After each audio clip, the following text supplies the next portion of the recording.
I would have given it all up that moment, sitting on that sofa that night, working out how I was going to kill myself.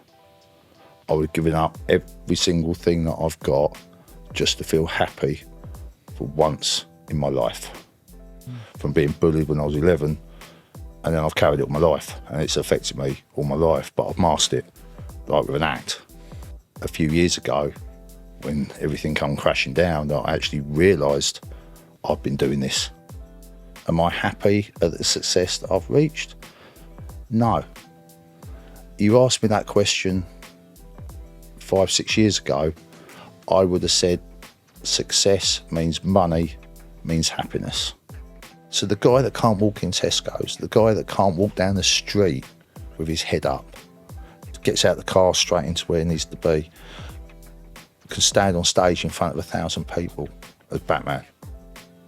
Because it's a mask, it's an act. I said, I'm crashing, I'm struggling, I'm really in a bad state here. I don't know if I'm going to be here tomorrow. I've ruined the majority of my life and thrown everything to work, and that's what's made me successful. I don't remember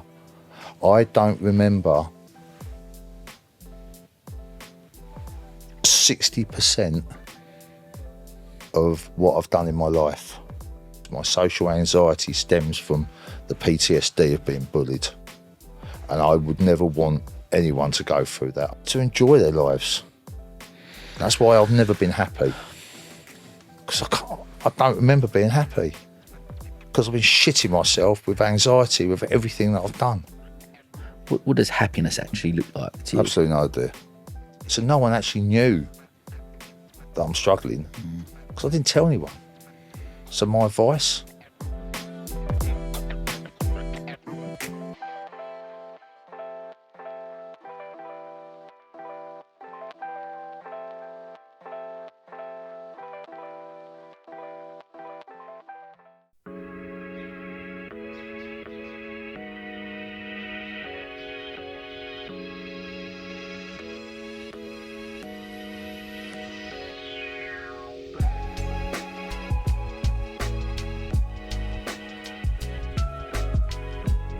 I'm on a mission to help the world to see success differently. We're sharing the stories of our guests. I hope to inspire those that listen. This is the Different Hats podcast, produced by H2 Productions. I hope you can join us on this journey.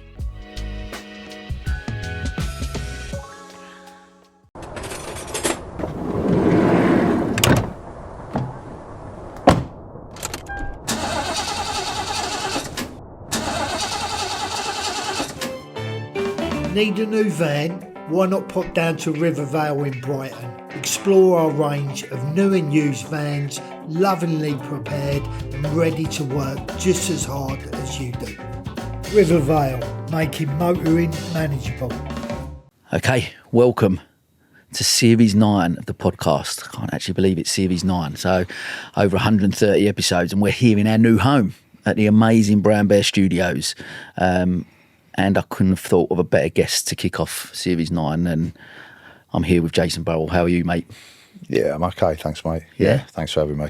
Listen, delight. I know we obviously, like I said, I've been trying to track you down and get you on for a while, but Yeah, finally gave in. I've managed to avoid podcasts for about 8 years and managed to avoid you for the last 2 of them. So I think with the other things that we've spoken about out of this, you know, with what you want to do and what you're bringing into with kids and everything else and mental health, I think it's about time that I sort of sat down and gave you my idea of things, see if we can sort of collab and join forces.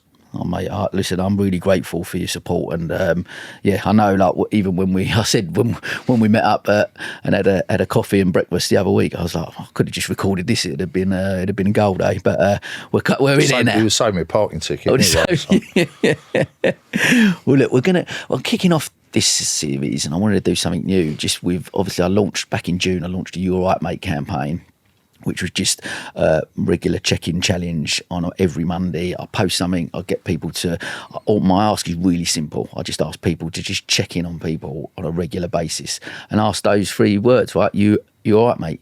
But actually with the with the idea behind it is to actually really ask if they're all right, because, you know, I can say that question and the default answer is always, yeah, fine, generally. But what does it mean if you really ask if someone how they are? So I'm going to kick this off with, mate, Jason, you all right, mate? Honest answer, yeah, I'm okay. You know, truthful answer, probably not. But like you say, the easy, no question back answer. Yeah, I'm all right, mate. Thanks, cheers. But if you say, then not really. In what sense? In life at the moment, like, as things really. This is only a 2-hour podcast we've got. Mate, I've been dealing with this all my life. So, I mean, for people, it's different things, isn't it? You know, be it relationships, be it health, be it financial, be it family, be it whatever it is. Big difference between mental health and I'm having a bad day. Yeah. You know, which is, people seem to play on both a little bit, which annoys the out of me. But everyone's different. So, I mean, we can get into why I feel the way that I do. I think that I feel the way that I do and how I deal with it and how it's affected me. That's why I'm here, to be a little bit more sort of open about things, and maybe people sort of understand, not me, understand how they feel and didn't realise it. I've carried this all my life since, I think, from knee high to a grasshopper, you know, from 6 and from being bullied when I was 11, and then I've carried it all my life, and it's affected me all my life, but I've masked it like with an act. But it was only a few years ago, when everything come crashing down, that I actually realised I've been doing this. I just think it was a bit weird. I just thought I was a bit different. You know, why I couldn't have people close, why I pushed people away, why I growled at everyone to keep everyone at a distance. I called it sultry, everyone else called it aggressive and moody. But it kept people away from me, because anyone close to me when I was a child and growing up either bullied or let me down or hurt me. And don't let me get something right, this is not my mum and dad. They were good as gold. They just had no idea, because I didn't tell them. So, yeah, where do we go from there? So you push people away in that sense, as almost like a defence mechanism? Yeah, totally. Yeah, absolutely. No one wants. Do you like getting hurt? No, that's I don't think anyone does, do they? No. You know, there's a few people out there that do, but no one likes to get hurt. No one likes to be pushed away. No one likes to feel they're not wanted. So if you don't let somebody in, you can't put yourself in that position. I know it's always playing maybe the pessimist, or you're looking on the downside of things, but when you've grown up being prodded and poked, and only not physically, verbally, but kids and words can be more violent than fists and weapons. Without a doubt, you can hurt more people with words than what you can physical actions. So you just learn to be self-sufficient. You learn to be self-protective. You learn to be selfish. And you carry on like you. It's where you stop. It's when you actually realise you're doing it. And I had no idea. I just thought it was normal. I thought it was normal to go all my life. Never married, never engaged, never lived with anyone. The longest I've ever spent with anyone in a period of time is 2 weeks, and that would be take them on holiday, not actually at my own place. Because you didn't want to let anyone close to you. Yeah, I've obviously had relationships for longer, but after 2 or 3 days in the same vicinity, it was like, right, you need to go. Without saying it, I'd come up with all the excuses. Like, I've got work to do, I've got some paperwork to do. I'd never go, you can't say, I just want to spend some time on my own. Because they don't understand that. People don't understand that. They take that as rejection. So you lie. It's all your relationship's already a lie.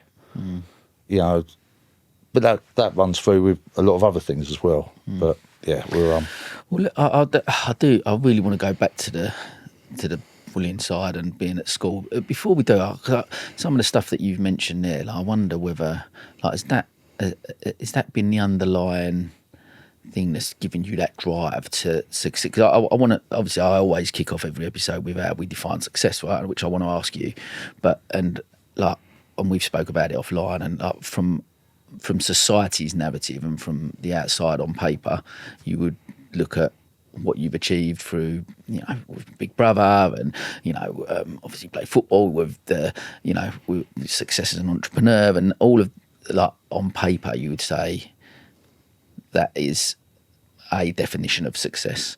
But what is, like, all the things that you've alluded to there about relationships, etc., how would you define what is success to you? But is success being successful, or you've succeeded in doing something, and where's the level? You know, so, and do you mean have you succeeded internally or externally, in monetary value or in how you actually feel? So taking me out of the equation at the moment for a second, so some people feel they've succeeded in just waking up the next morning and being alive and just being there.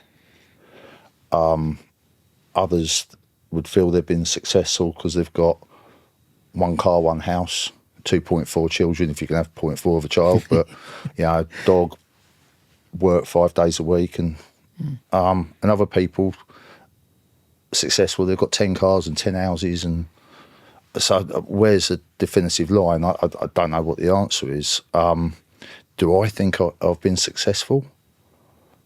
No. Have I done all right? Yeah. It's been a battle to get there. Could I do better? Yes. Could I have done worse? Yes. Am I happy at the success that I've reached? No. You asked me that question 5-6 years ago, I would have said success means money, means happiness.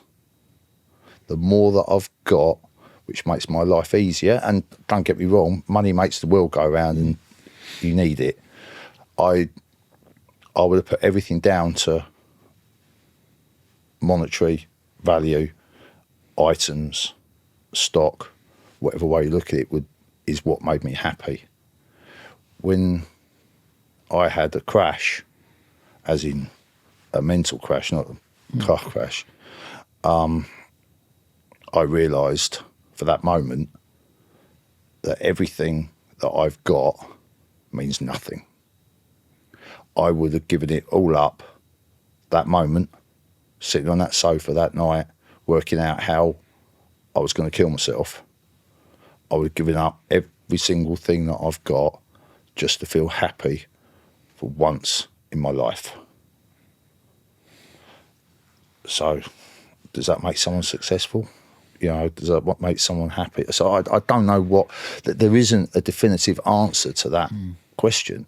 You know, people go, I've heard people go, oh, well, success is happiness, and I'm happy walking through the woods and looking at the trees and looking at the sky and taking my kids for a walk along the beach, and I do that every day, and that's what makes me happy and successful. And I thought, great, if that's what makes you happy, great. But if you weren't already a made person, if you weren't already wealthy and you could pay your bills and pay your mortgage and your kids are okay and you could put food on the table and everything else, would you be happy walking through the woods every day? You know, does that person who hasn't got any money, that can't look after their family for whatever reasons, are they genuinely happy? So it's different. It's just different to me. It's just different levels. There's the woke answer.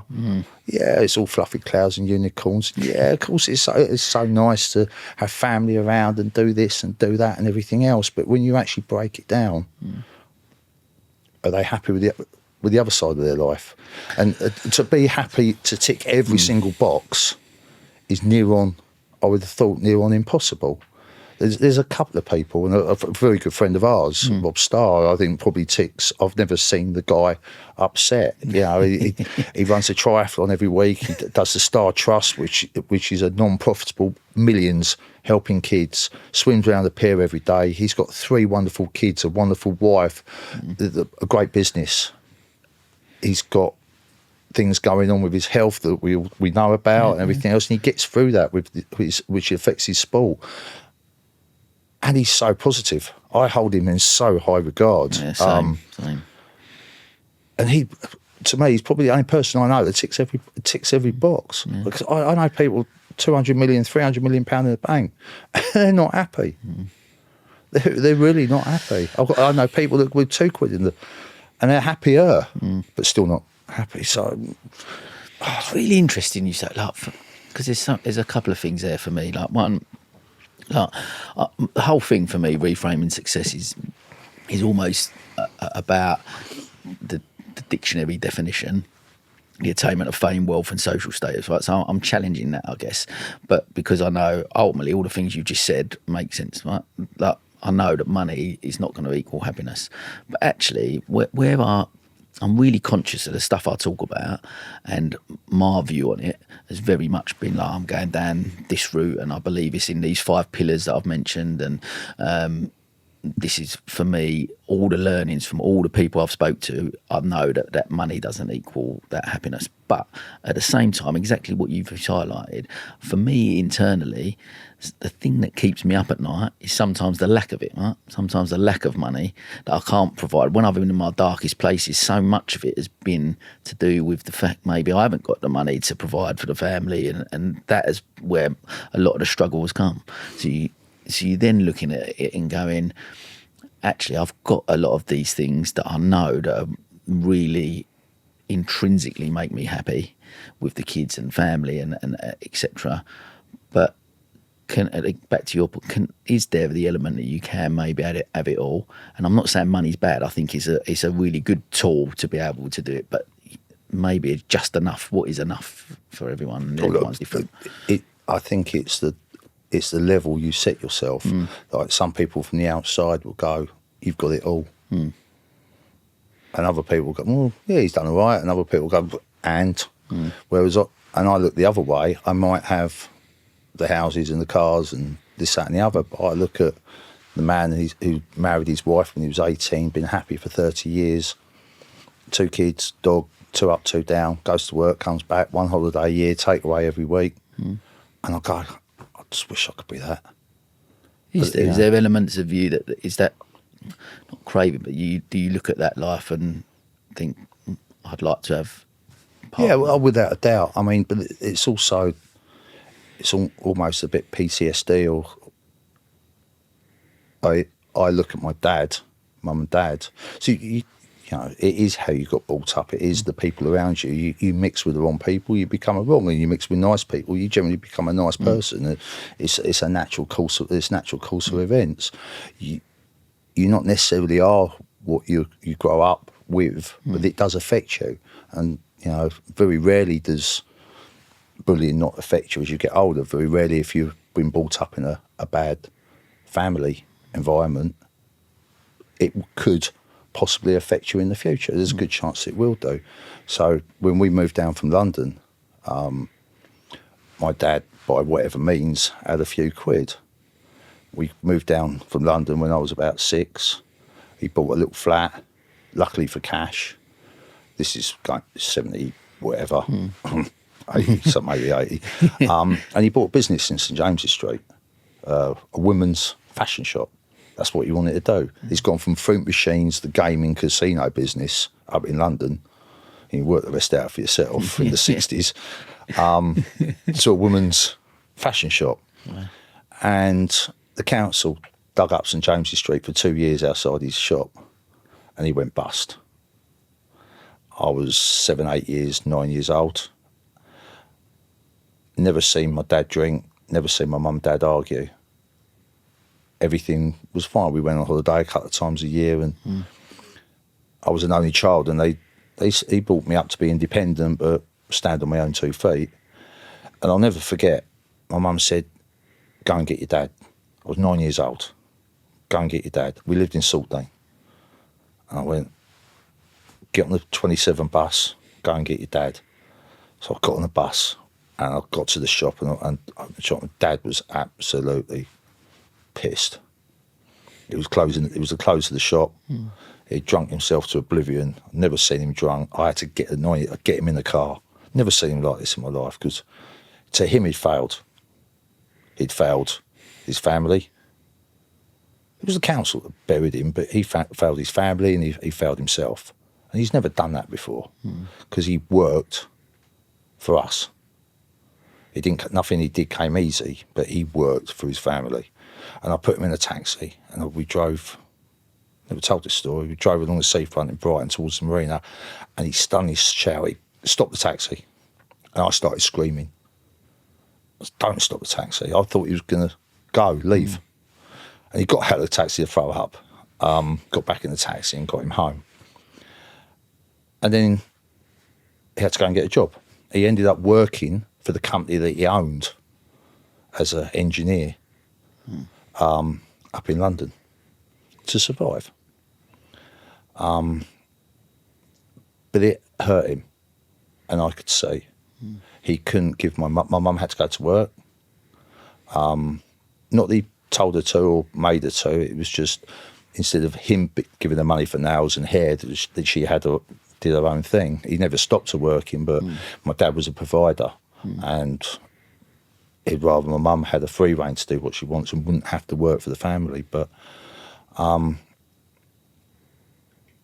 never wanted to be in the same position as how my dad felt when I was 9 years old. And it still obviously sticks with me to this day. So I always said that I would never settle down, ever, so I can provide for my family. So I don't want to be in a situation where I can't put food on the table, can't pay bills, can't give my family what they want. And because of me being me in the way that I've been a car dealer and a property and everything else, everything's been a gamble.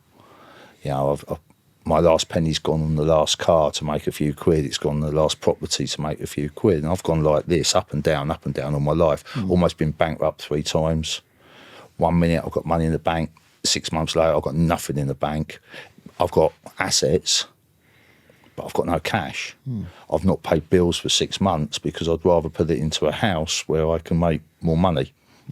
And I've played Peter to pay Paul. One credit card's pay another one.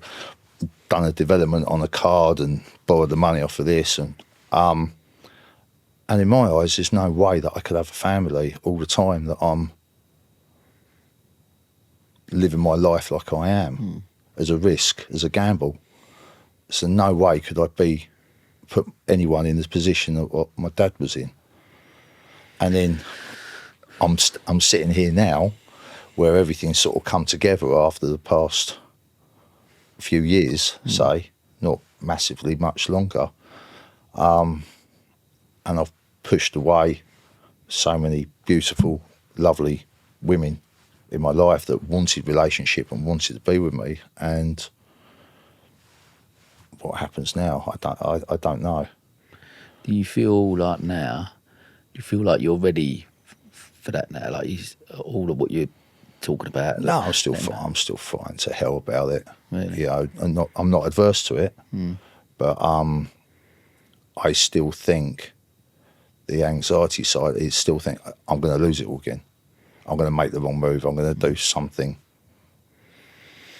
and I don't think I will. I think that I've got to a level where I'll be really stupid if I was going to sell everything up to put all the money into one pot. Everything's spread reasonably well now that I should be okay. But property market crashes, the rental market crashes, this crashes, you know, look at what the government's doing now, that's another story altogether. You know, everything has an effect. So, you know, you've got that. every action's a reaction.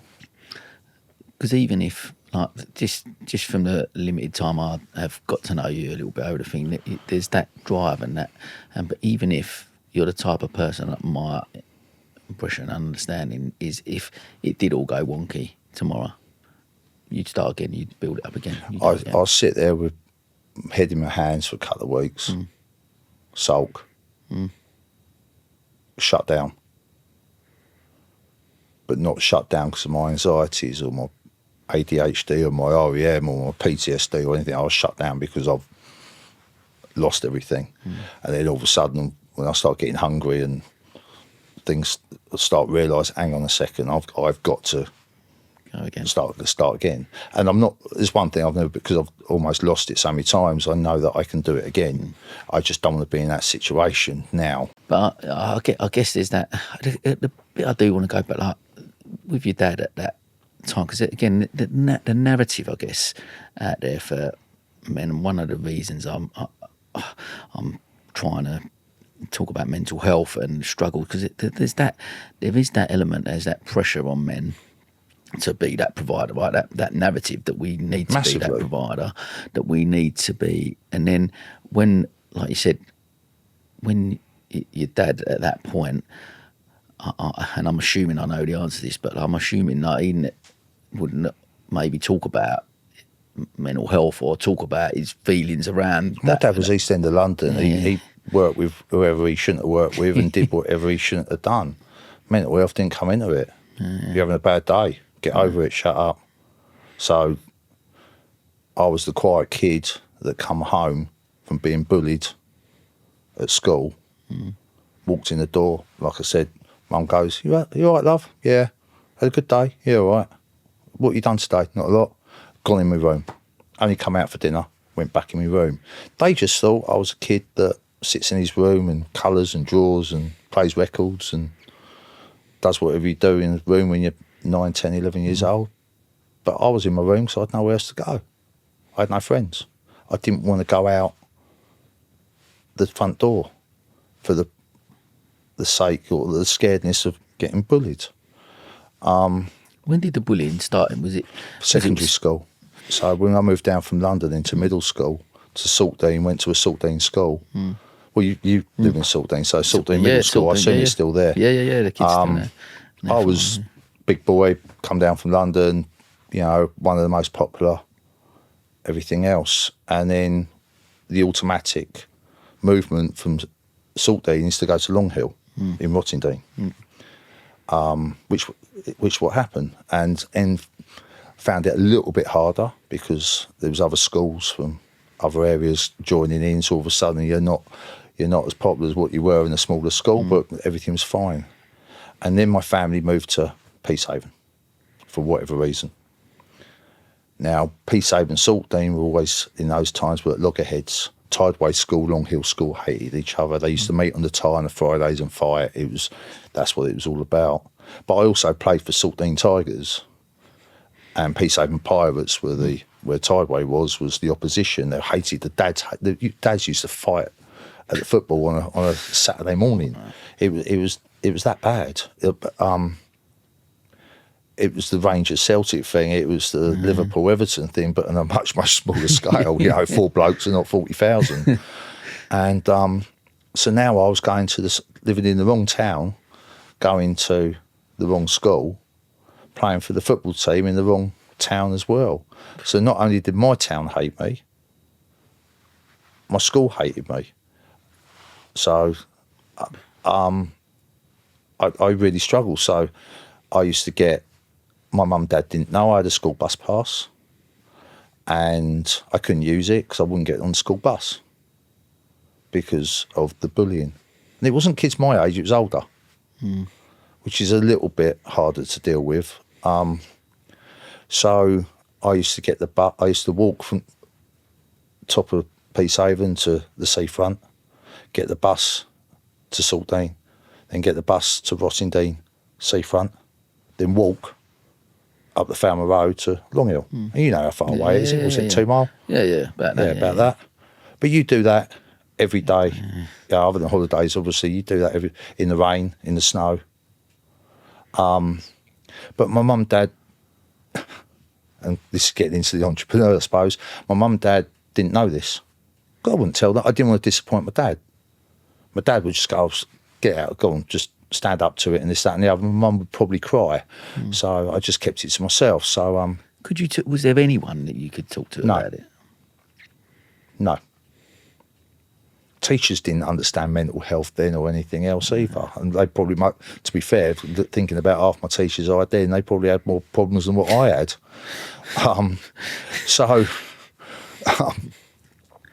But I didn't have the bus fare to go from Peacehaven to Saltdean to Rottingdean, and I definitely didn't have the bus fare to get the bus up to school. So where did I get the money from? Well, I wasn't going to steal it. That was wrong. And my dad would take the belt to me if I ever stole something. I did once. I think I nicked a £5 out of my mum's purse, and I'd never ever do it again. I've still got the scars in my head, being chased around the room with a belt, and you know that was enough for me. And so I deserved it.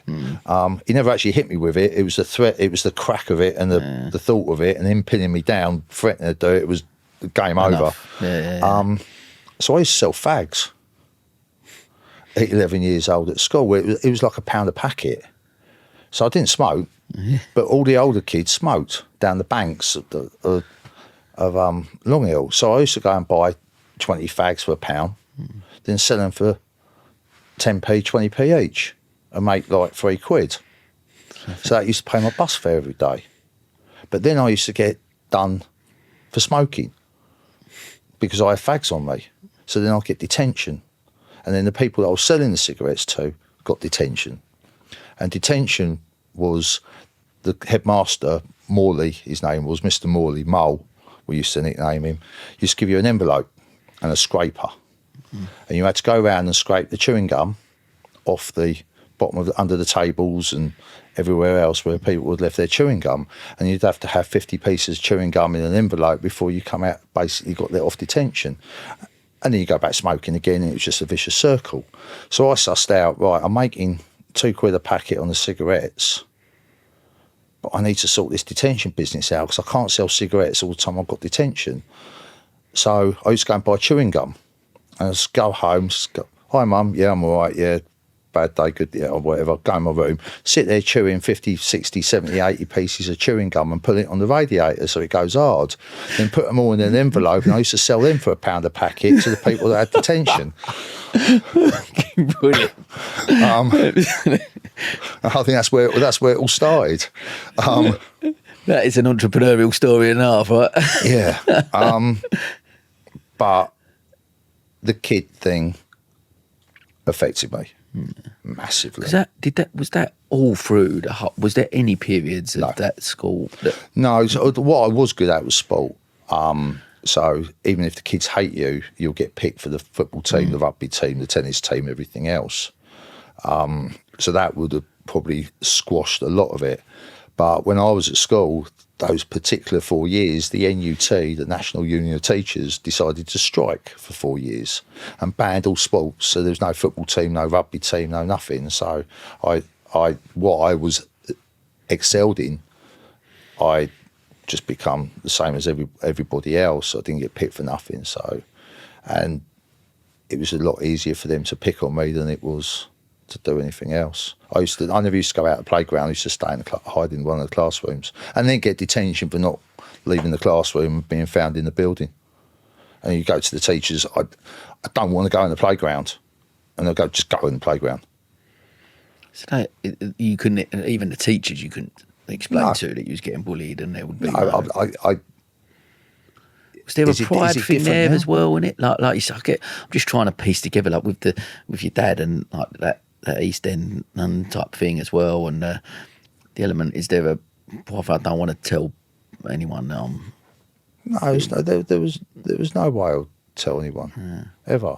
I've learned when I crashed and realised what was going on. I'll tell you what happened with that, but when we get to it, when I realised what had happened, And there's not a tablet you can take. I've got social anxiety, social anxiety, REM, PTSD, whatever you call it. You can't just take a tablet and go, I'm all right now. Great, whoopee. And I haven't got the mentality or the brain to sit down with someone and try and get help. I need to try, me personally, I need to work it out for myself. I've dealt with it this long. But one thing, advice or one thing I learned was now to be able to go, no. So I've learned to say no. Instead of saying yes to everything. Instead of, do you want to go on holiday? Yeah, I'll go on holiday. I'll be the first person to chuck the deposit down in the pub. We'll go on holiday in 2 months. And then on the day of the holiday, I'll go, oh, lads, I've got to work. I'm sorry, I can't go. Because my anxiety was through the roof. So, and everything's an act. So after school, I thought, what do I do? I just wanted to get out of school. I just didn't want to be there. I just wanted to work. And then even to this day, work is what gives me the reason to get up in the morning. I wake up and I'm like, yes, I'm going to work. And maybe this is why success, or I've done quite well, is that I've never been scared of work because I enjoy it. And one thing you should do, you should always, whatever you do work-wise, you should do something you enjoy. What's the point of doing working? What's the point of having a car you don't like, a girlfriend that doesn't like you, a job that you don't enjoy? You can't give it 110%. So you must work at what, regardless of what the fortune is at the end of it. If it's just happiness or monetary or whatever, you should always do something you enjoy. But I get up in the morning to go to work. When I run out of work, that's when my day starts going downhill.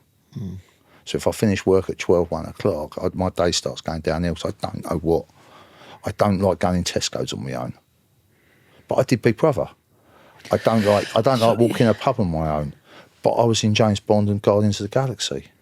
And I've been scrutinised and watched. But it's all an act. Me walking in Tesco's is me. Me walking in a Big Brother house or being on film or everything else is an act. I did pantomime for charity for kids for a few weeks, months in London. I was Batman. Put on the mask, put on the cape, walked on stage. No problem at all. Absolutely no problem at all. Batman had an American accent for about 2 sentences, and then the rest of it went in a Danny Dyer Batman. I sort of gave up with the deep growl American accent. I had no problem with that at all. So the guy that can't walk in Tesco's, the guy that can't walk down the street with his head up, gets out of the car straight into where he needs to be, can stand on stage in front of 1,000 people as Batman. Because it's a mask, it's an act. Because is that like an escapism from the reality of what life is like for you? It's like you said, like in walking into the Tesco's, the anxiety that comes with being you. I don't know why I can't walk in Tesco. I don't know. Well, I can, but I go in at 7 o'clock in the morning when there's like no one. I'm in and out. I don't know. I still think to this day that I'm going to bump into someone that I don't want to bump into, like going into school, into class. And if I want the honest truth, I don't care if I bump into someone I don't like, because it really don't bother me, but it does. It bothers me mentally. It doesn't bother me in any other way. It's weird. I'd rather avoid a situation than confront it. Have you ever had them like just trying to like listen to, and well, when we spoke previously, like, I was so fortunate at school. I wasn't bullied, so I was, similar football and stuff, and I got away with bits and pieces. I, wasn't the most popular kid, but I don't know why, and I was never bullied. But I saw people that were, and I can't. It's hard to imagine, I guess, what that even like, and how much something like that would impact someone. I'll give you another example. So, putting yourself in scenario. So I played quite a good standard of football for many years. I used to go at home, put my kit on, my shin pads, my shorts, everything else, jersey, the whole lot, and then put my clothes on top, and then go to football on a Saturday and a Sunday. Walk in the changing rooms with 20 guys that are mates, blokes that I know. No one ever noticed for yeah, I'd just quickly take my trousers off, quickly take my top off, put my boots on, I'm out the door. I'll be the first one in the change rooms and the first one out the change rooms.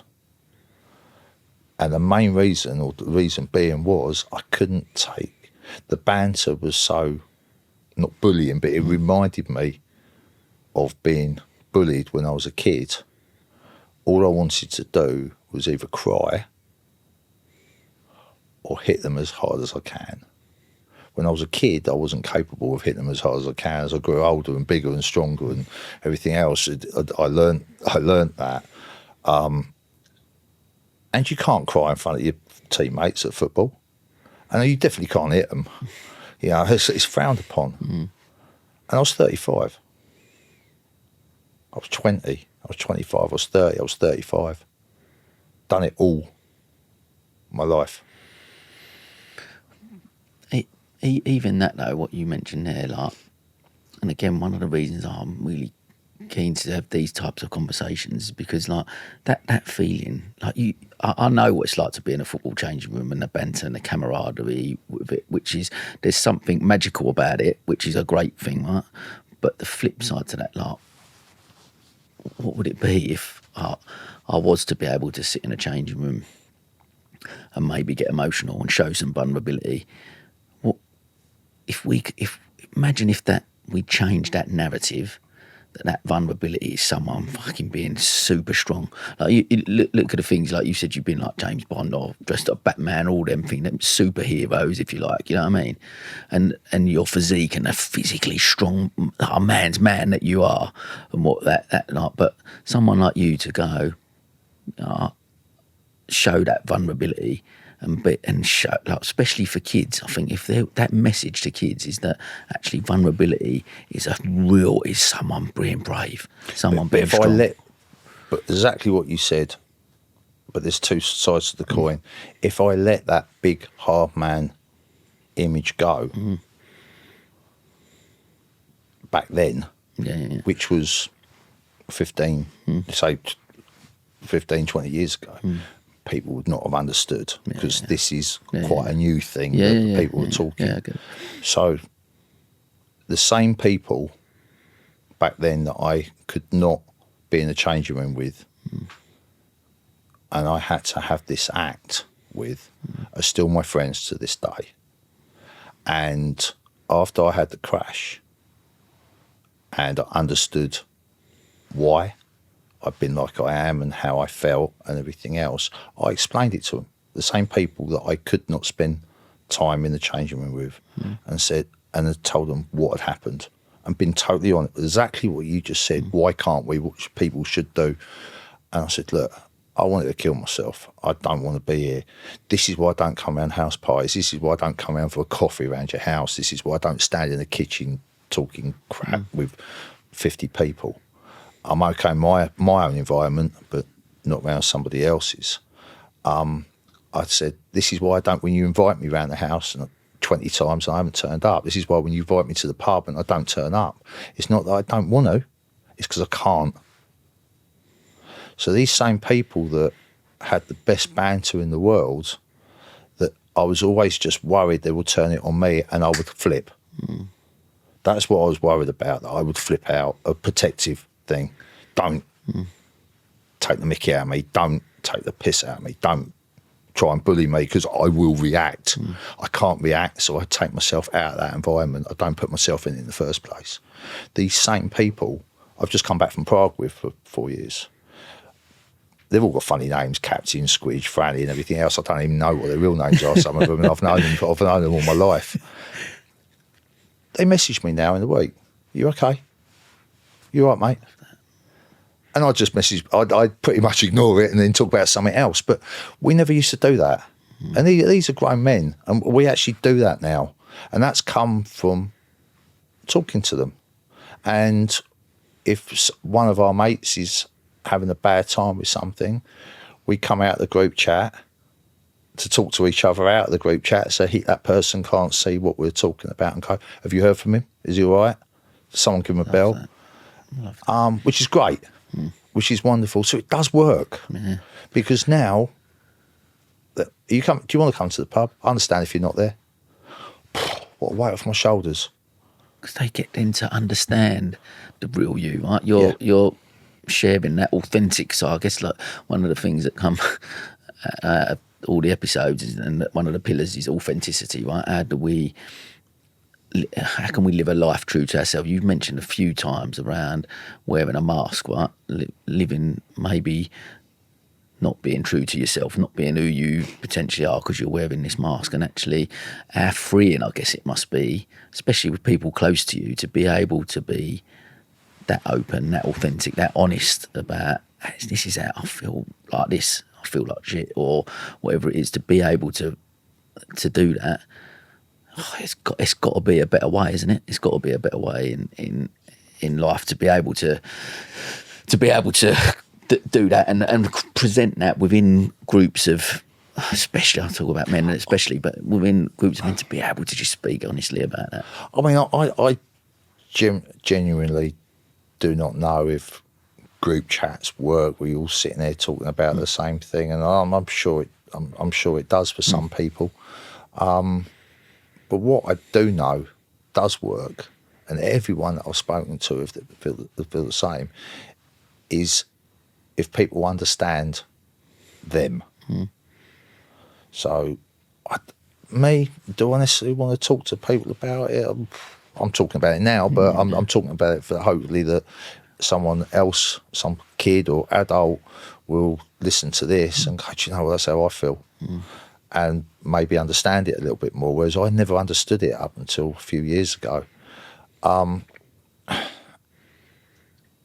did that start to make sense, like when you, with the, like you said about ADHD and your anxiety, and once you started to understand yourself a little bit more, did that help to make life a bit more sense, or why you've acted like certain things in certain ways? Or so how it all come to light, and I didn't realise, was back in 2021. I can't actually remember. All I know, England were playing Wales at football that evening in a friendly, whenever that was, June 20. I can't remember. And I didn't realise, but I was on a downward slope. Afterwards, my best mate turned around to me and said, "You've been angry, waspy for 6 months." He said, "I just thought you know, this, that and the other, and I've asked you, are you okay and everything else, and you've just washed it off and snapped at me a couple of times, which you never do." And I remember this day, I was in the gym, and this old boy come up to me in the gym, didn't know him, and he went, "Are you all right, mate?" Again, back down to exactly what you're doing. And I've never really thought about it like this. He just come up and said, "You all right, mate?" I went, yeah, I'm fine." He went, "You've just been sitting on that bench looking at the ceiling for 20 minutes. And I went, "Have I?" "Oh, yeah, I'm absolutely fine." And something didn't feel right. All of a sudden, after 50, 40 years, something just didn't feel right. And so I got up, and my mate, Andy, was on a machine. And I went up there, and he went, "Guess what?" He went, "You all right, mate?" And I went, "No." He went, "Really?"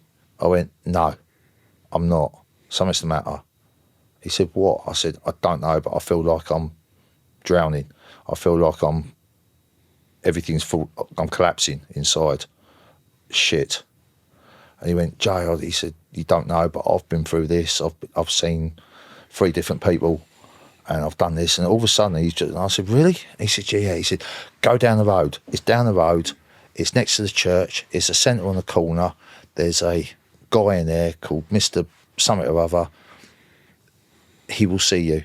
He said, "He helped me." He said, "I saw 3 people. 2 of them were useless."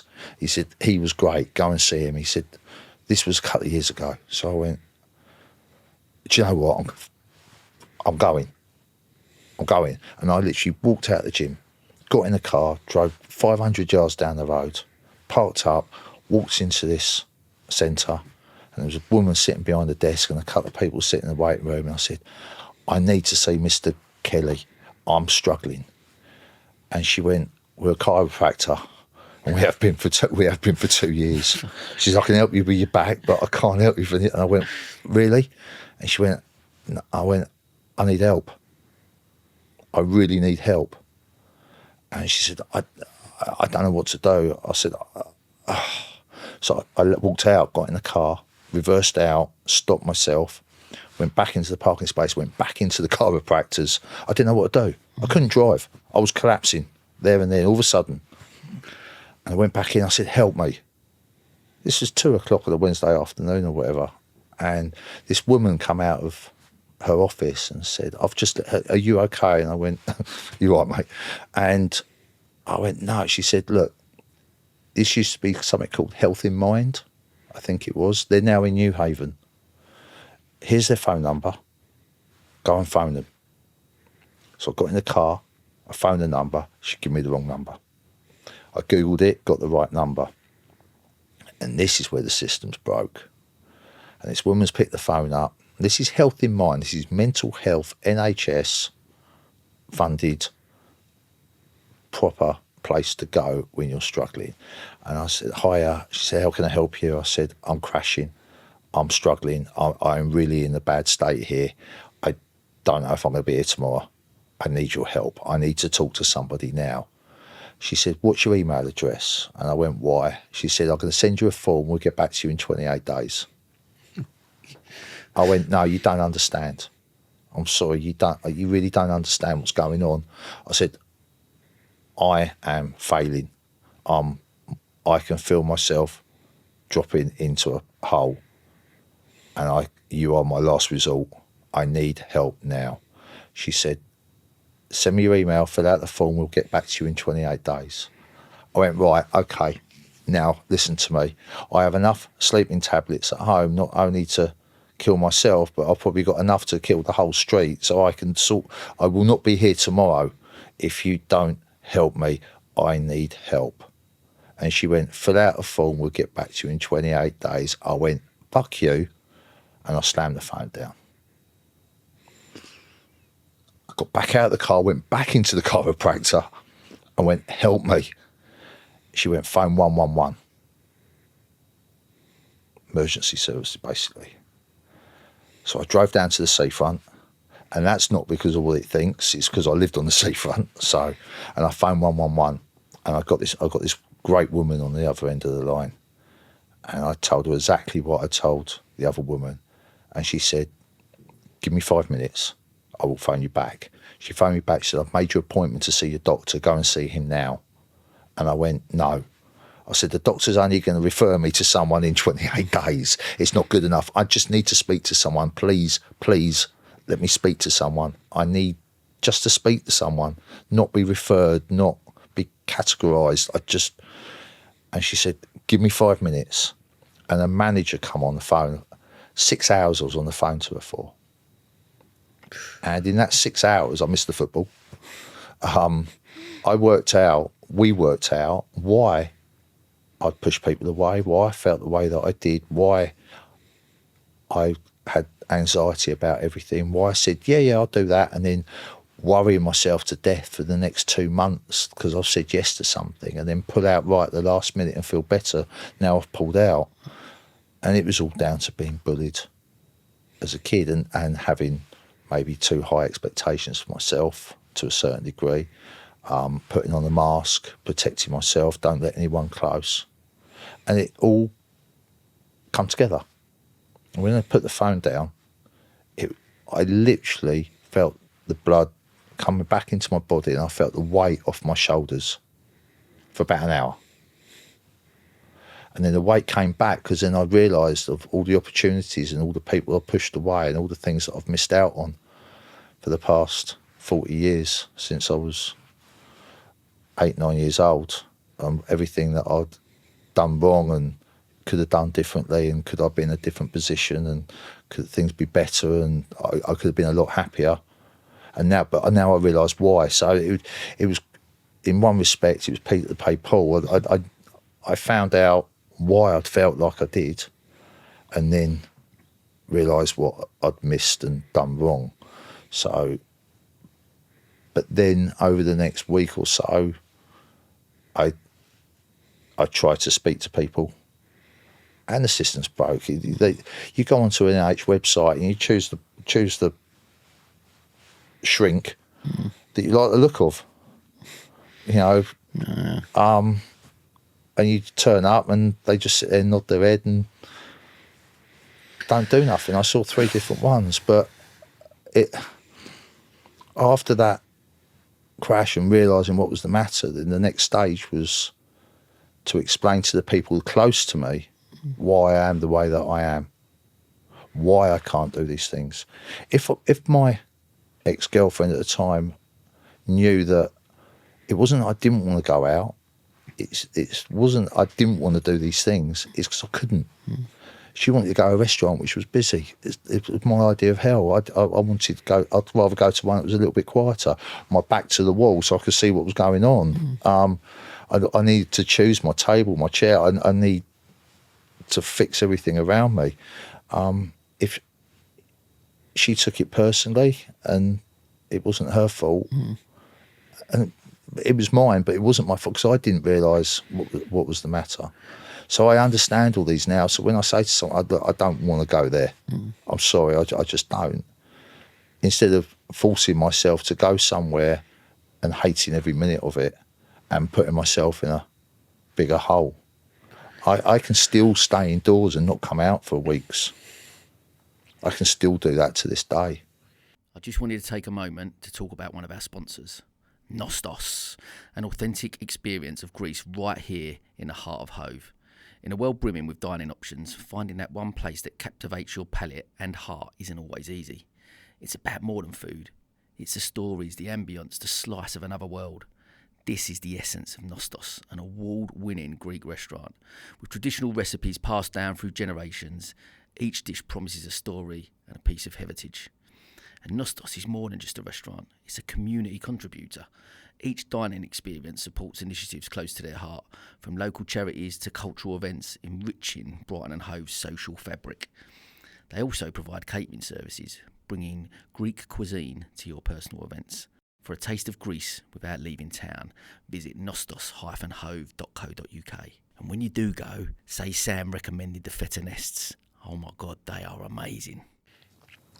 Because there's so, mate. One, thanks for sharing all that, I guess. And I guess trying to pick that part, you look at that, putting boundaries in place is such a big thing, right? For anyone listening, I think like that's such an important thing to be able to put boundaries in, to be able to say no. I think there's always that other element that you know. I think we spoke about this when we were speaking offline about, you know, we say yes to so many things have happened in life because we've said yes to opportunities, and they're a good thing sometimes, and that can be a good thing. But actually, when you start to really understand yourself and go, it's okay to say no, it's okay to put these boundaries in place because I'm protecting myself, doesn't mean that's such an important. I think anyone listening, it's such an important message to be able to understand yourself, be able to put that in, that's something in place to protect yourself, right? It's such an important thing. I mean, well, we've had this conversation very recently about something that I thought about 5 years ago and never did anything about, that you're putting into place now, and it just so happens to be exactly the same thing, but I didn't have the spuds to do it, and you have, is to go to schools and stand there, try and relate to the kids and talk to them at a specific age and explain how you are, or how I explain how I am, and just hopefully one of them will relate to it. You know, and it also stems. I think parents need to be aware of this as well, because you might think you've got the quiet kid, the sweet little cute kid that comes in, goes to his room, plays in his room, gets up in the morning, brushes his teeth, has his glass of water, and takes his sandwiches and goes to school and does all right in school. Maybe excels, maybe doesn't, but ticks over, gets all right, fine, comes back, stays indoors. And you think, oh, great, I haven't got a drug addict, violent, horrible urchin of a kid, I've got a sweet little kid, but that kid's actually dying inside, and you don't realise. You have no idea, because that kid hasn't got the balls to tell you, and you just don't see it. However well you know your kids, however well you just don't see it. Kids are very, very, very good at masking stuff up, and we all know the stories of what some kids have gone through and everything else, and they've masked it. They won't say things for years. People don't say things for years. I haven't said anything for 40 odd years. So I don't. It's not just trying to help kids understand that it's okay to feel like it is, because it's almost, it's not the norm, but it's not just you. You're not the only person, and don't stand there jumping up in the air going, "Oh, I've got mental health problems." Right, let's all cheer, because you don't do that, and no one's going to do that.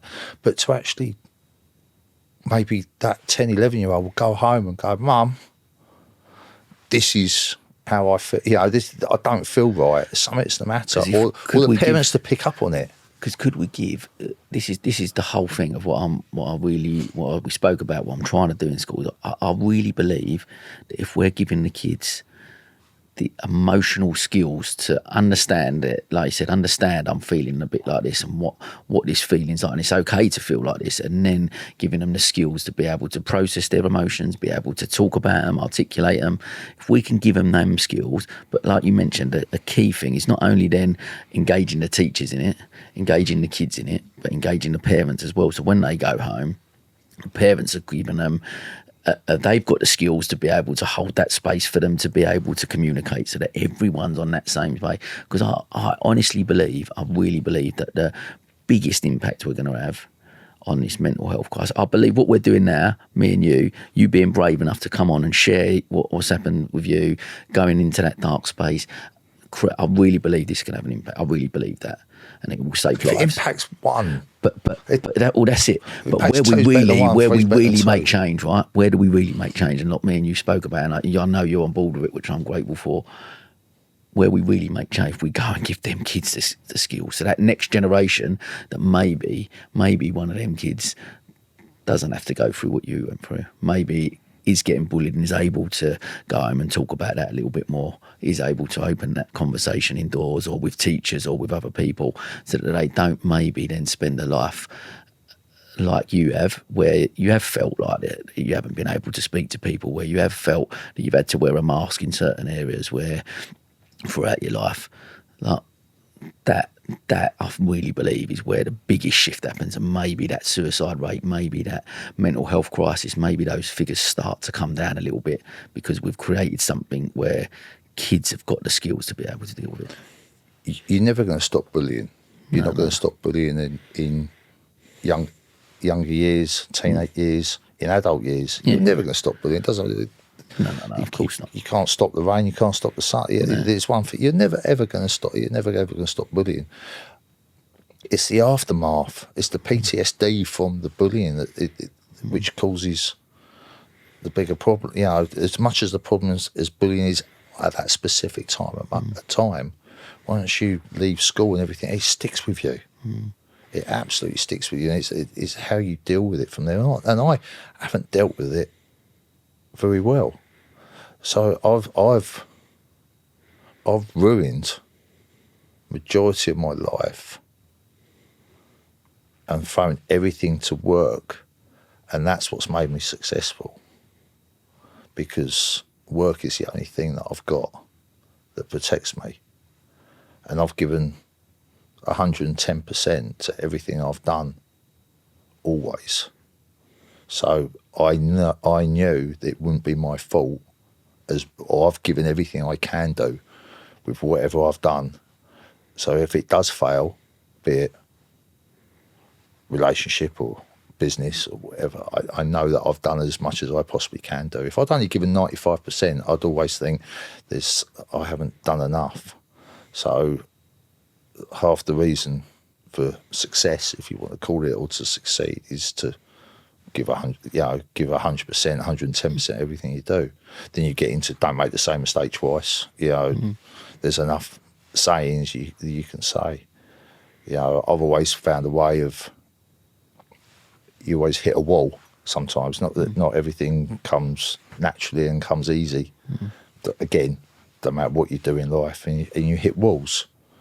I'm very good at finding a way over it or under it or around it, regardless how wide that or how big that wall is. And if I can't go under, over, around it, I just go straight through the middle of it until I can't go any further. And also, you know, if we're talking advice in success and everything else, is something I got taught years ago, was something called busy fools. So, and I keep using relationships and cars as an example, but if you've got a car that you get in the morning and you turn it 5 times and it don't start, there's something the matter with it. If you've got a partner at home and then you've asked them 5 questions and they haven't replied to you, there's something the matter with it. You know, and you, no matter how much money you throw into that car to fix it and it's still not quite right, or it doesn't matter how much you try and fix the relationship and it's still not quite right, you know deep down that something ain't right. And give up. Forget how much you've thrown into it. Forget how much money you've spent on it. Get rid of it and start again. Start afresh. You've got to draw the line at some point. So many people have had businesses, they keep chucking money into it and put so much time in it. It's never going to work. You know, you've got to know when to stop sometimes. You've got to know, do you know what? Brush myself off, forget about the loss, and I'm going to start again. There's a couple of things. One, sometimes I think it's people's ego stops them from Yeah, doing that. 100%. And the other thing, like, it's, again, I'm talking about reframing success, but it's reframing failure as well, isn't it? Like you look at that. No one wants to fail. No, we don't set out to. No one wants to be seen as a failure. No one wants to fail themselves. But you have to fail to learn. And if we reframed it again, like, what if that the reframing of failure was that actually I said, I failed at this didn't work out, and then your first response, rather than go, oh, you failed at that, that's a shame, like, how do you feel about it? Rather than go, God, what did you learn from that? You must have learned a lot from that experience. And we almost reframe it to that. It is a learning experience, and then there's less fear of failing. Like you said, we don't ever set out. I'm not starting this business because I want to fail, because I want to learn from it. I want it to succeed, right? I want whatever that looks like. But if it does fail, it's understanding that, reframing that, understanding that it is because I think, again, back to the school thing, if we was to go into school, the school system is set up that it is a pass or fail, right? And their message they get as youngsters is that, well, I failed at this test, so that's a negative thing, and they then potentially spend the rest of their lives feeling a bit inadequate because they failed. Schools, I mean, school sports now, they don't do bronze, silver and gold. They get, don't start me off, but participation medal. Yeah. Oh, shut up. No, seriously. You know, and this has a knock. I think stuff like this has a knock-on effect. You know, there is winners and second place and third place in life, and generally that is. And if you, it's a learning curve, isn't it? If you do come second, if I improve next time, if I work harder, what did I learn from that? If I can take some learnings from me coming second and not being the winner, then maybe I can take that into, and I will win next time. Look, you've just run 100. You just run 100 meters in 18 seconds, and you come last. You haven't come last. You've just done a personal best. You haven't. You're not last. You've done a personal best. You run that again, and if you beat 18. You've set yourself a record. You've set yourself another personal best. To give them a participation medal. Kids don't know what winning's about or losing. They watch social media and it's all fake, and they believe it's real. Adults watch it and believe it's real. Oh, I want a car like she's got. That's not her car. It's someone else's she's standing by. I want a handbag. Oh, that's not her handbag. look, there's 5 girls with the same handbag with the same initials. They're all sharing it. She don't look like, he don't look like that. It's fake. It's all too soft. You know, so if a kid or an adult's in trouble,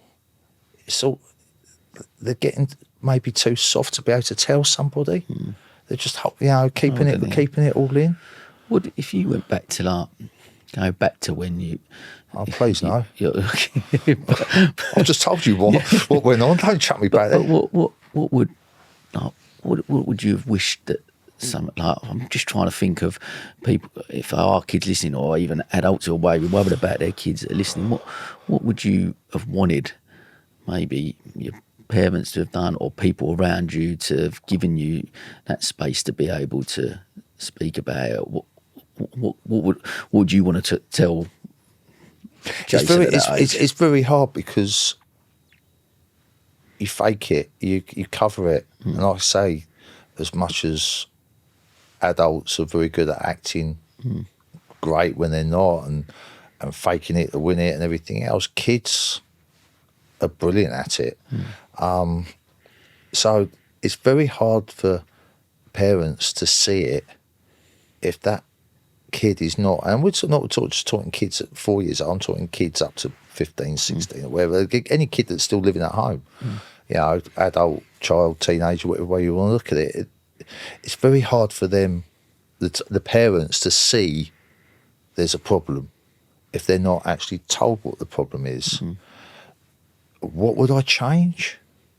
Oh, if you had the crystal ball and, you know, someone could say, or someone was trained, and I'm only thinking as we're talking, there's actually somebody properly trained, not done a Zoom course, not done a 3-day YouTube course and say, I am now I'm a trained child psychologist and I can pick up on any bad vibe that's going on with 1,500 kids in a secondary school because I am absolutely amazing. Right? Yeah. Someone that is properly trained, that somebody can go to, that they can talk to, and can foresee it as well. Do you think if you went back then, you think you would, if there was someone like that, do you think that's what you needed? You would have gone, I think if I stood, and it might look a bit weird, but if I stood in a school for a week and watched the kids, young adults, coming and going in the playground, in assembly, in their classroom, and I just watched for a week, I could pick out the ones that are struggling just by watching. And I have no skill set in that, no degree, no background in that whatsoever, other than lived experience. Than I've been there. And that's almost what we've all got mates that are you all right, mate? And you can see if they're a little bit down, you can see if they've gone a bit quiet and everything else. And I think you can see it in kids. You watch the kid that's standing on it. There's 1,000 kids in the playground, and there's a kid standing on his own in the corner, staring at the wall for the 30-minute break. Go and see if he's all right. And don't just say, are you all right, mate? And you go, yeah, yes, miss, yes, sir, and walk away. I mean, the cost of having somebody in a school to do that is phenomenal when you break it down in the amount of schools and everything else. But it's not just the kids going to them when they've got a problem. It's not just interviewing every child in the school because they're going to fake it. Yeah. It's somebody. That's how I would probably change things. Just watching, having your eyes open, and seeing that there's a problem. Even if just listening to you talk is making me think. Because I'm even thinking, like, what is it then? Actually, part of teacher training. If part of the teacher training weren't teaching about a lot of the shit that they've got to teach them now, which is almost irrelevant. I have no idea what teachers teach in school. My history teacher was my sports teacher. Yeah. And he used to pick us up by our sideburns, and throw us around the room and throw the blackboard rubber at us. I mean, he now would get locked up for that. Yeah. But if they were given the skills, like they come out of teacher training, and what part of one of the biggest things was they was given the skills to do what you're saying, to be able to recognise when someone's struggling, to be able to give the teachers the skills, and then maybe is that combating it a little bit, because there's got to be a better answer, because we're at the moment it's going in one way, like we're in a mental health crisis, and it's only getting worse because they're becoming younger and younger, because that, again, look at what you had to cope with in school, and then you chuck in social media into that as well, and the bullying that comes from that, because it's not just that period of school, it's the 24/7 when they're going home and they're getting bullied and stuff as well. And then you start going on the downhill, then you think you're not good enough. Yeah. Why have I not got £1 million in the bank like that person on YouTube, like that person on Instagram? They haven't got £1 million. Yeah. They're just very good with AI. They're better than you with an AI for sure. But it's not true. I'm not saying there's people out there that haven't, but it's not. But it sends them on a downhill spiral. So, something else. So, the suicide rate in 20, 30, 40-year-olds has gone through the roof. I've lost a few people to suicide. Every up has a down. If you're on a level in general in life and you're okay, and you are genuinely okay-ish, as okay as someone can ever be, if you have an up, it's just there, isn't it? And if you have a bit of a down, it's down there. But the levels, not so much. The fall's not so much. When your confidence and when what you think your self-worth is and how you feel about life and yourself is down there. So you seek appreciation, you seek recommendation, you do everything you can do to put yourself up there, to make yourself feel better. And this is what a lot of people seem to do on social media. But as soon as something goes wrong, it's a massive drop. They fall so far, and they can't take that drop. And that needs to be how you control that, how you deal with that. I don't know. I hate social media to a certain degree. I hate the fakeness. I hate how people use it. I think for this it's great. For 90% of other things it's awful. It's self-promoting. It's that people trying to rob you, break you. Everyone's better than the other person. It's a comparison thing, isn't it? It's just there, like, yeah. But it doesn't. Not reality. No, it's not, and it doesn't help people that are struggling a little bit, because it's the right or wrong, what's good or what's bad. And I think I look at I've shared my own challenges with mental health, and I look back now for my kids. I look at it and I go, I've got 2 girls. I worry about for them, like with social media. I just want to protect them from that. Don't want them to go on it. And I'm like, I use it a lot on it for work a lot. But you go. And it is for work, but you do look at it and there's so much out there. I just think to be a kid these days, the challenges that they're going to face it's just heightened so much, because it's in your face so much that this is what, and that's why I think the messages and these type of conversations, these messages that hopefully can get through to people, and kids will look at stuff, and we can go into schools and have these type of conversations, and really just give them tools to be able to have better say that this shiny stuff over here that looks like this is what it means to be successful, or this is what that's not the reality of real life. This is what real life is like. And I'm not saying it can't be great, but it's for me, the biggest thing I can say is social media and life in society and success is measured externally, and actually a lot of our conversation, what we've had, is real success and stuff comes intrinsically, right? When you can look inside and you're happy and at peace with who that person is there, You're not looking outside for that external validation because you're happy with who that person. If we can give kids those skills to be able to look at, I think maybe that has an impact. And it's a $64,000 question or answer. Is how do you get that person to open up? That's you get them to open up. I think you're a quarter of the way there. It's getting them to open up in the first place. If it's one specific person they go to, if it's in a school, or they can actually speak to a relative. It might not be a parent. They might not be able to, you know. So the understanding of what kids go through has to be spread amongst a lot more people. Yeah, no, I agree. Because it's sometimes very hard to go to your granddad, who you love and adore because he's your granddad, and go, I'm having. He'll go, what? What are you talking? It's generation, isn't it? Yeah. It's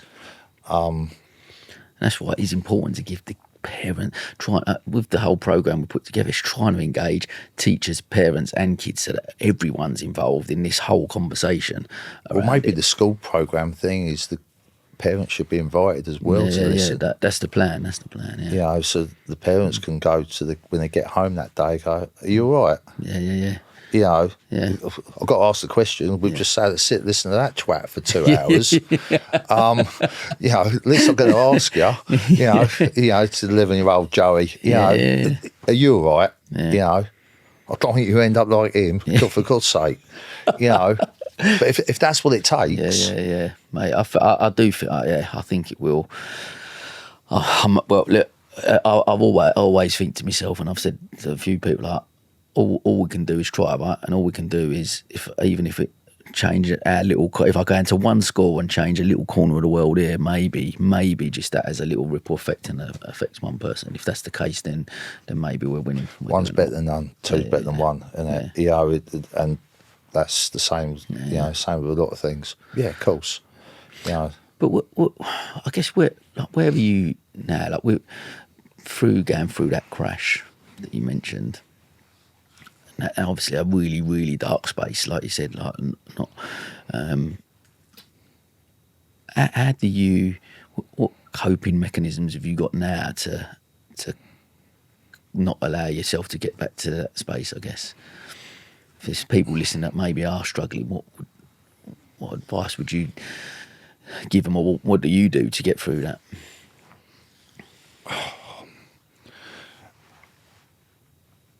I think whatever I've done has sort of become, I haven't done it other than saying no to things, but stop putting myself in situations that I don't want to be in, which is a big thing, you know.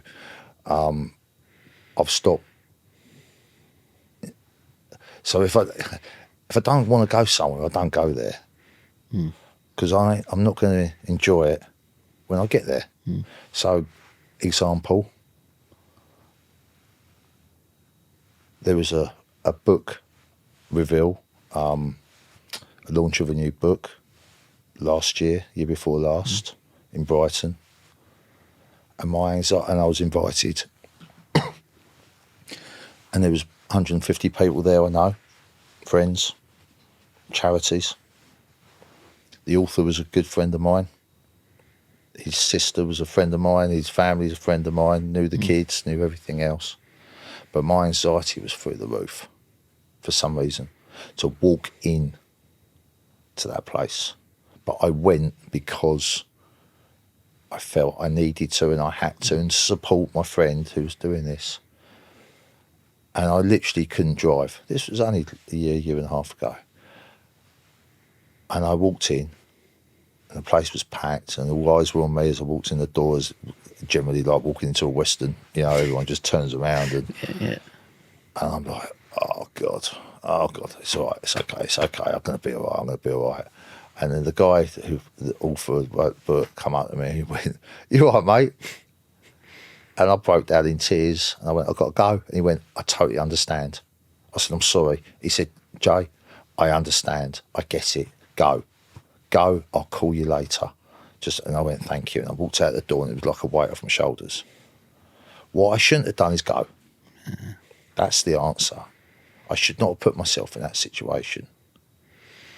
I guess it's like you said, it's getting to understand yourself a little bit more, isn't it? And But he understood. Yeah. Because I'd spoken to him. Yeah.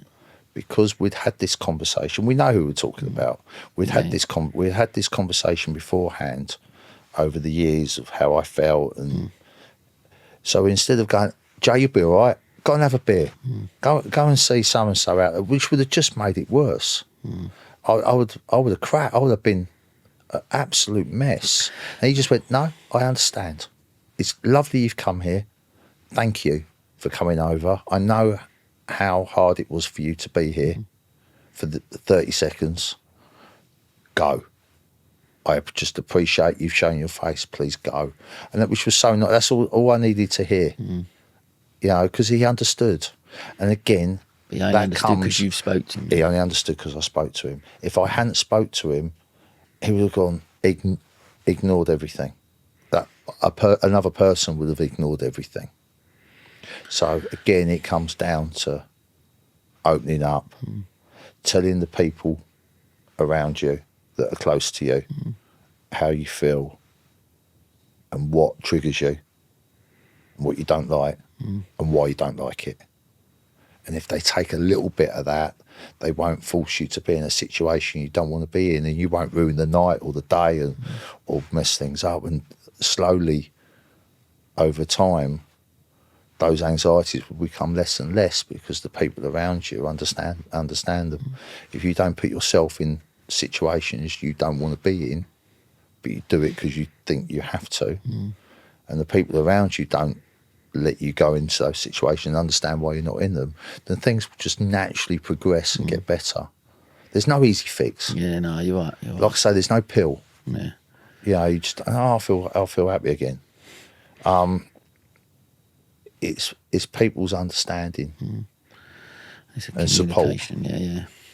And I guess for people listening, I guess and there'll be people probably listening that'll be thinking that from what you've been so open to share on here today, I guess take me back to the, like, because all of what you said about like turning up at that event and then yet people will go, but then you went on Big Brother back in 2016. It's an act.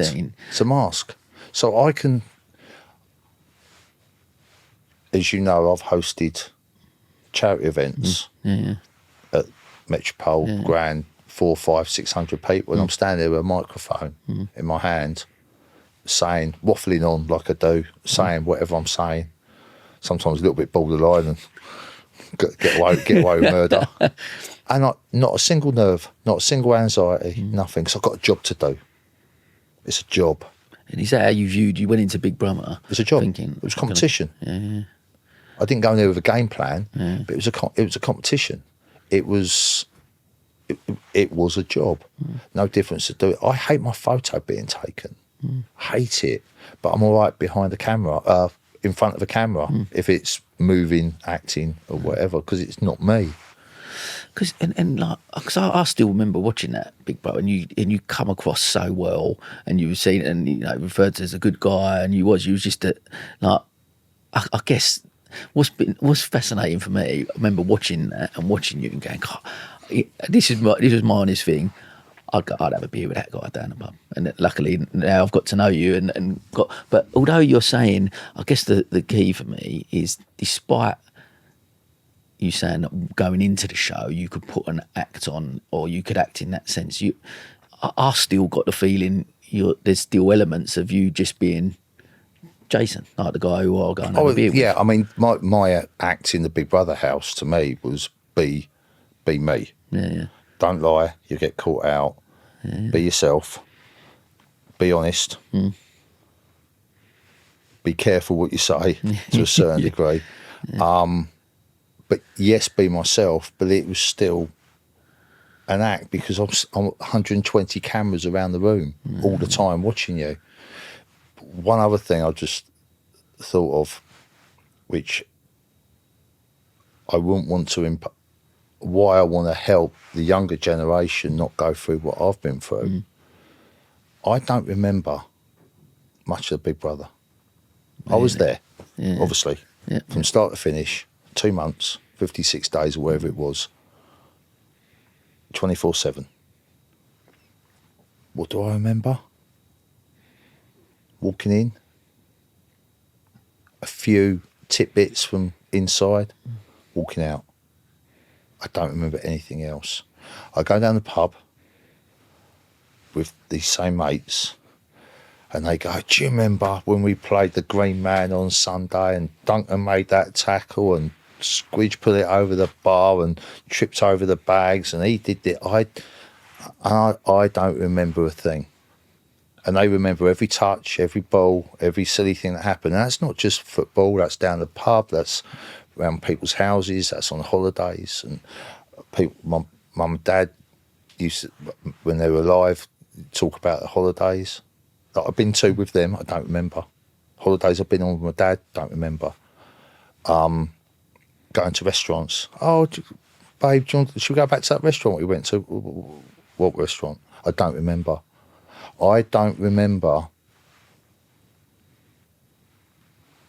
60% of what I've done in my life at all, because my anxiety was so high that it took all of my mental brain power to get me there, to get me through while I was there, and then get me home.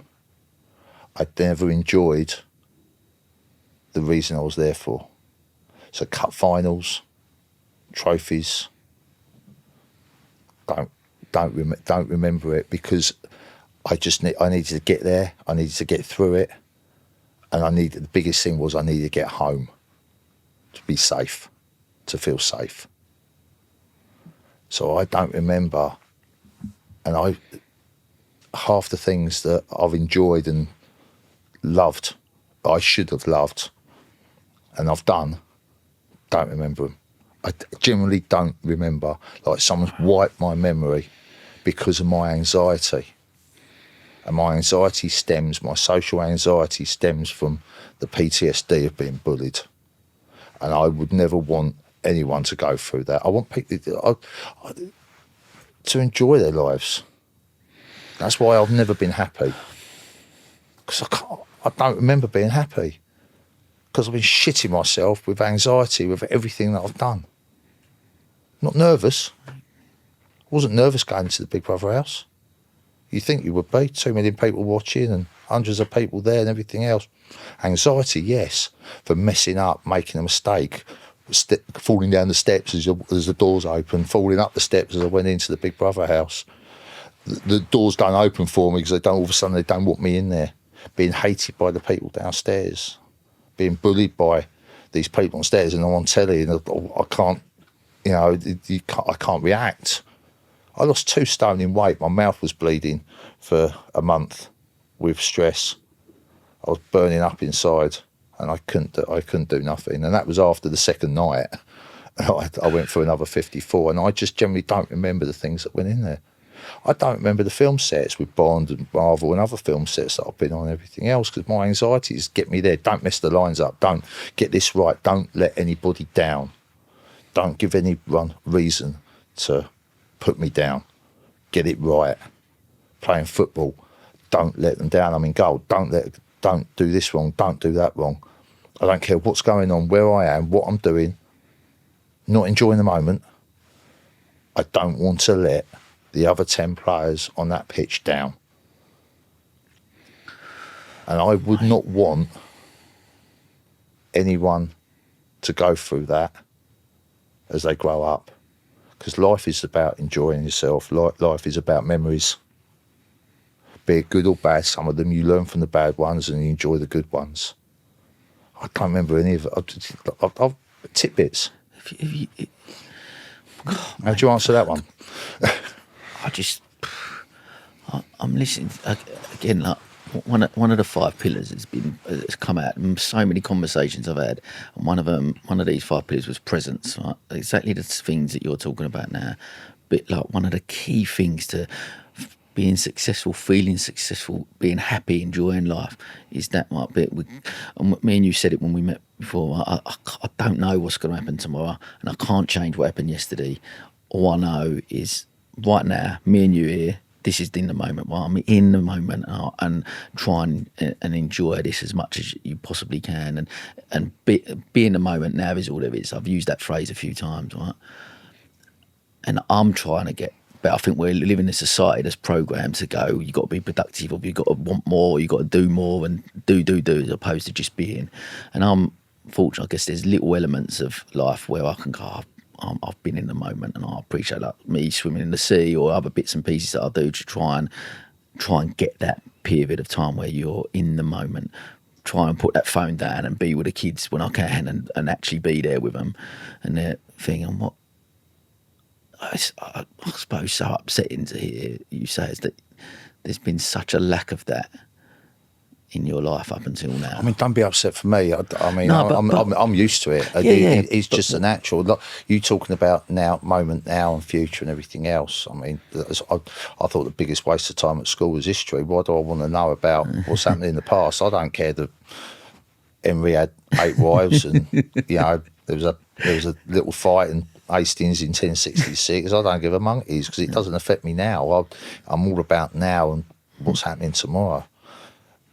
But bring it up to date, even a bigger reason I don't care about what's happened yesterday, because I don't generally half remember it. Business, do. Because that's my focus, that's my saviour, that's my escape.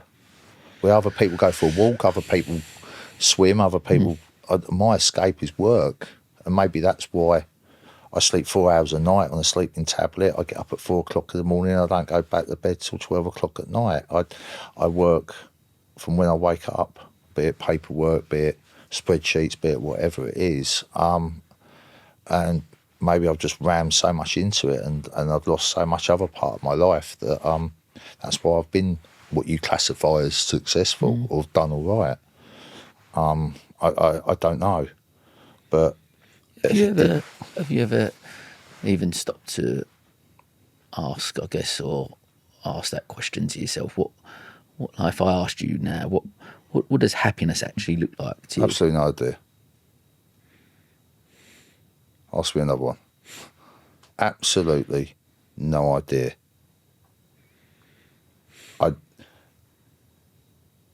If people are watching this that know me, especially people I've been in relationship with, and I've never been happy in my life, they'll probably, my phone will go berserk. What do you mean you've never been happy in that whole 4 days we had together? But no, I don't know. I can generally look at you. I don't know what it means, and I probably never will. I don't know. What makes me happier, when you're not very happy at all, happier is quite an easy step to take, if that makes sense. Yeah. When you're happy all the time and everything's like fluffy clouds and unicorns and rainbows, I imagine it's really hard to have an even bigger high. For me, to be happier is great, because when you're sort of, I'm not down there, but is mentoring, helping someone that needs help. And it, not necessarily in the way we're talking about, be it something's broken or something needs fixing, or advice, be it financial, be it work-wise, be it something else. I enjoy that because it helps somebody. I might be wrong with the advice that I give. I might be wrong with everything I'm saying now, but it's from the heart, and it's what I think is right. Don't ever take anything I say as gospel, because I'm no expert at anything. What is it? Master and none, isn't it? I've forgotten what the phrase is now. My brain's gone. Yeah. I know what you mean. Yeah, but something that comes to mind listening to you talk, and I know because of, even though with anxiety and stuff, the amount of times you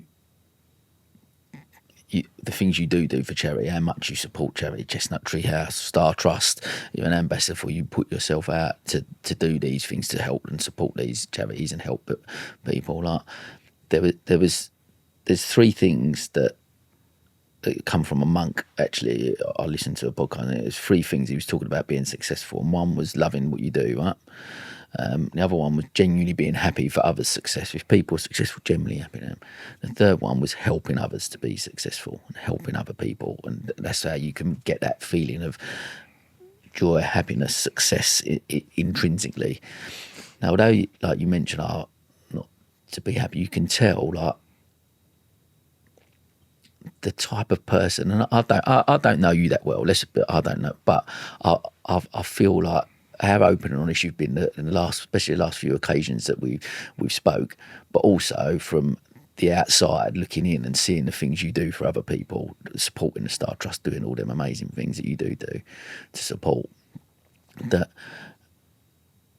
That joy and happiness comes when you are helping other people, when you're there doing, and you are doing so much for other people. The message, if I could share the message that you sent me after we spoke last time, whatever you need for this school, I think it's a brilliant idea. Whatever you need, I'm there to support you. I was like, yeah, of course. But Jack of all trades, master and none is what I was thinking of. Yeah. That's where my head is. Diversifying off wherever it is. But I don't do a lot. But you don't give yourself I jump credit. off towers as Batman for charity, and I play football with my heroes. I used to collect the stickers when I was a kid, and I play against them now. And I play golf with people that like I used to watch on telly, and But I rock up, have a bacon sarnie and a coffee. I play golf, go to the evening dinner. I might buy a few stupid things in the auction for charity. I bought a dress once for £1,000. I don't know, made to measure. Funny enough, I never got it fitted. But I feel like I need to give. They've allowed me to play golf for the day. Well, people are paid to play golf. This is how they raise money. But they've allowed me to turn up at these events as a guest and play golf. And I feel that I should give something back because I'm not paying to be there because. For some reason they want me there, and I don't get why. You've got. But you not. Someone said to me, like, and I really want you. I want this to land. I guess when and I say it genuinely, like, and when I messaged you back, like, I think you underestimate. I really do believe that what an inspiration you are, like, and just because of the type of person you are, and you clearly got a big heart and someone that cares and wants to help and wants to support. The fact that you've come out here and spent a couple of hours chatting to me because the hope is that someone will listen, and if we change one kid's life or one person's life, then that's going to be like you're giving up your time to do that. Again, I'll go back to Rob. He done 52 triathlons in 52 weeks, raised £100,000 for the Star Trust. I ain't doing one. There's people that walk around the world, gone from London, John O'Groats, Land's End. They've everything. The physical, mental application and time they put in for charities and raising money is not what I do. I turn up, But you turn up and you want to help with a big heart, and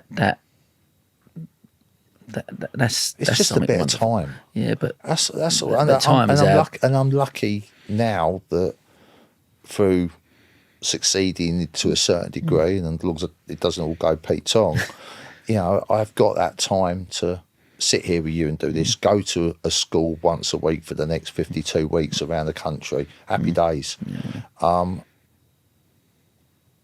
And if we help one person in 52 days, then there's one more person it should be. But I really don't see it as. It's hard because you do what I do when someone maybe tries to give you a compliment. We get it and we go, thanks.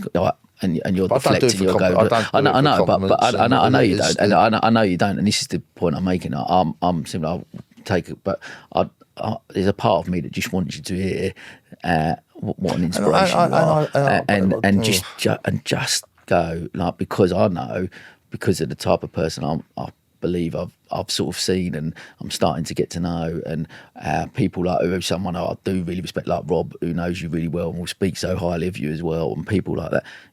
You're an incredible person doing great things, and actually these conversations and hopefully the stuff that potentially we could collaborate on and do together, who knows, we might save some lives, and I think that is an incredible thing that we could do. Yeah, I've always been, I don't know if a firm believer, but since, so I did the films before I did Big Brother.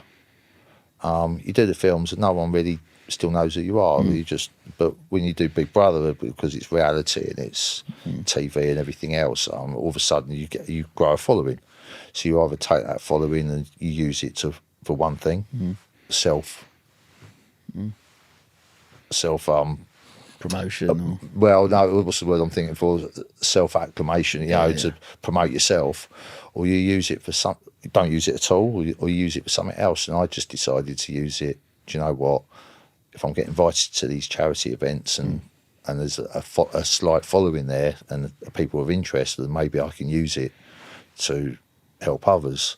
Now, I could easily, no, that's wrong. I could donate money each year instead of time, work a little bit harder, have less time, donate a bit of money to the charities. You know, be it X amount to this one, X amount to that one. I think I'm ambassador of 18 charities, I think, now.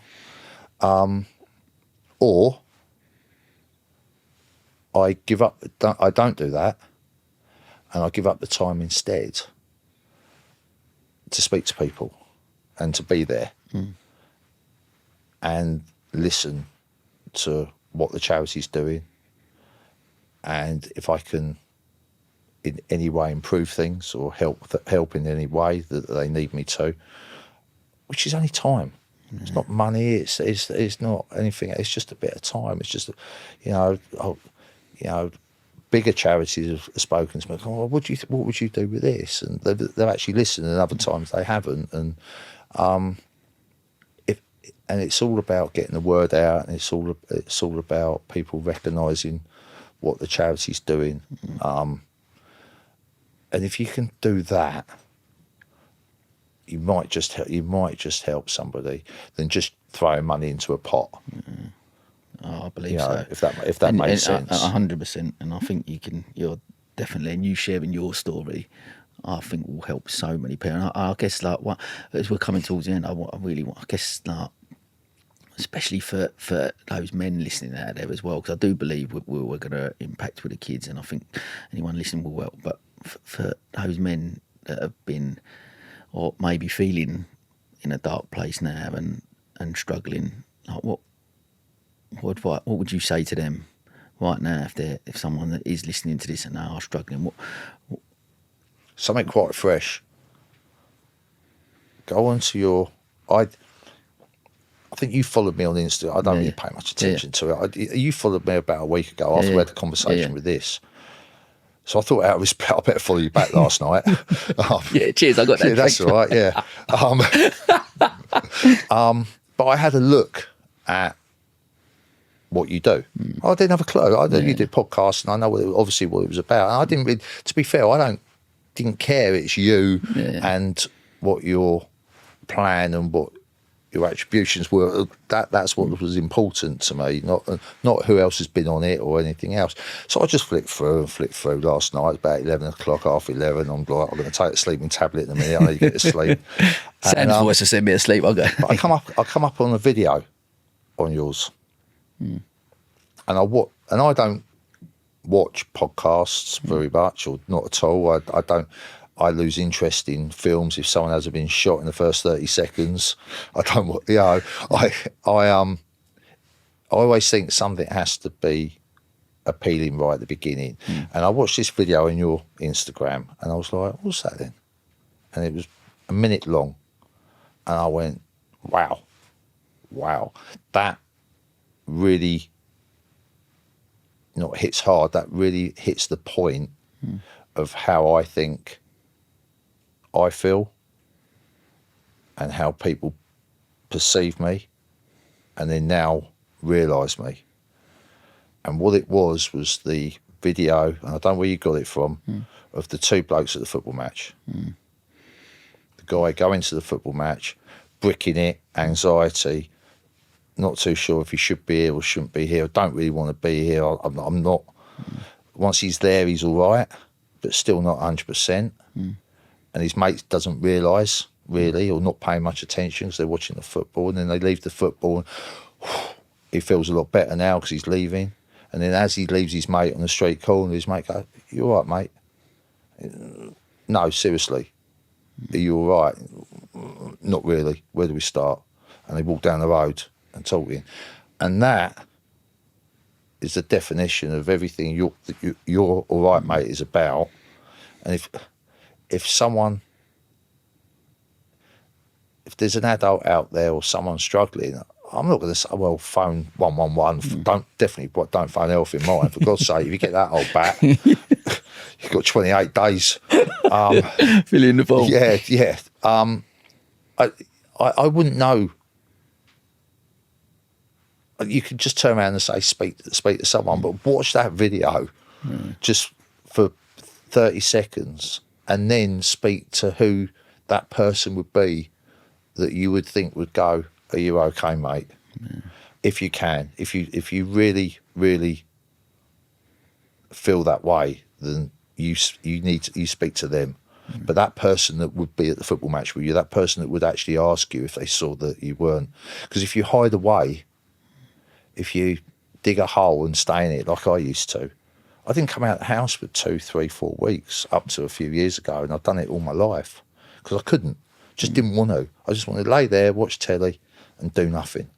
So no one knew. Everyone thought, "Oh, he's on holiday, he's away, he's doing film, he's doing this, he's doing that." I wasn't. The curtains were pulled and I'm in some house and I'm not coming out. And I'm not eating because I couldn't go to Tesco's. I couldn't go to the shops.